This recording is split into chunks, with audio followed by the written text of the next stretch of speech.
Hello there. We're going to recap some major snowfall that we have seen this winter. Well, in spots, not everywhere. This is going to be the last video, possibly, here for Snowplow News as we wind down the winter season and we welcome springtime. Well, it's already spring, but we're going to really push through that season, get rid of the snow. But yeah, some spots saw significant snowfall, other spots not so much. Some areas even close together like Missouri into portions of Tennessee, some pretty big variance on totals.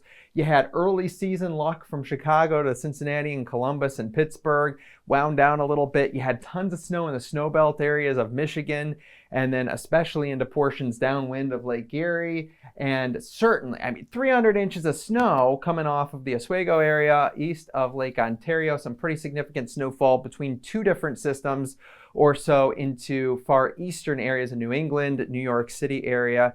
Now, coming up, yes, there's going to be more impacts with a few inches to significant amounts of snow in spots across the far northern tier, the Dakotas, northern Minnesota, and up into Ontario, Quebec, but fairly snow-free once you get into that, let's say, I-80 corridor and south. Even I-90, there's not going to be much in the way of impacts, but there will be a little bit of minor accumulation, but very active with these systems throughout your Thursday.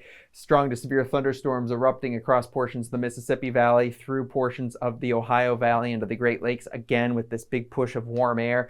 Here's the heavy snow on the northern side of this system across the Dakotas, northern Minnesota, into pretty much north of the UP of Michigan, but there's icing that's going to be across portions of far northern Michigan with this until we warm up. Then that moves off towards the east. We quiet down a little bit until later Friday. We'll have more scattered showers and thunderstorms that will develop at this point while we watch for more snow coming out of the Dakotas through Winnipeg in towards Thunder Bay. Look at this big system cutting on through strong cold front, very cold air on the backside. Strong to severe thunderstorms likely with this as it moves off towards the east, spreading on through your Saturday night. We'll give you that full Easter update in just a little bit, but you can see it's a pretty organized system along that frontal boundary.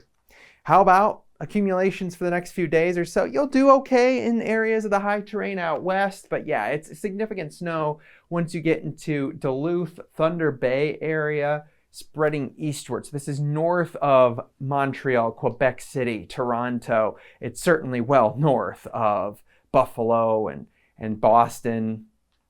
Yeah, not a big issue. Plenty of rainfall though over the next few days or so. Again, talking widespread areas of 1 inch to 2 inches or so with those isolated even higher amounts. Now the good news is once we get in towards portions of the end of the weekend, things are going to way quiet on down for much of next week. So there's your Easter Sunday forecast. Unfortunately, showers for the East Coast with maybe even some stronger thunderstorms possible as that front pushes on through. Then the cold air allowing for a little bit of snowfall across the Great Lakes, but you're not going to see too much in those snow belts. We are talking about maybe some minor impacts on elevated surfaces, so bridges, overpasses. I just don't see it outside of grassy elevated surfaces with this. I think it's going to be very minor elsewhere. But we'll see some snow showers flying early next week. Things quiet on down across the west, and generally it's a much quieter week. Across much of the country, it's a much cooler week further off towards the east. There's a little mini system that'll push through the upper Midwest. So snowfall as we go throughout the next entire week, yes, we will do pretty well into the Sierra Nevada areas of the Rockies. High terrain will definitely get a few to several inches. There's your heavy snow back across the Dakotas, sliding across the far northern periphery, but you can see Milwaukee, Chicago, Cleveland, Buffalo. You're talking about falling from the sky, maybe a half an inch or so at the most. Not all that's going to accumulate unless it's like during the overnight hours with the sun angle for this time of year. Staying cool across the northern plains, but very, very warm weather for the next few days or so, all the way through the Great Lakes in time. It'll spread in New England a little bit, but not all the way maybe into Maine. And then there comes the big front on Saturday, allowing for this chillier weather to carve out some of the very, very warm weather. And then we just kind of cool down.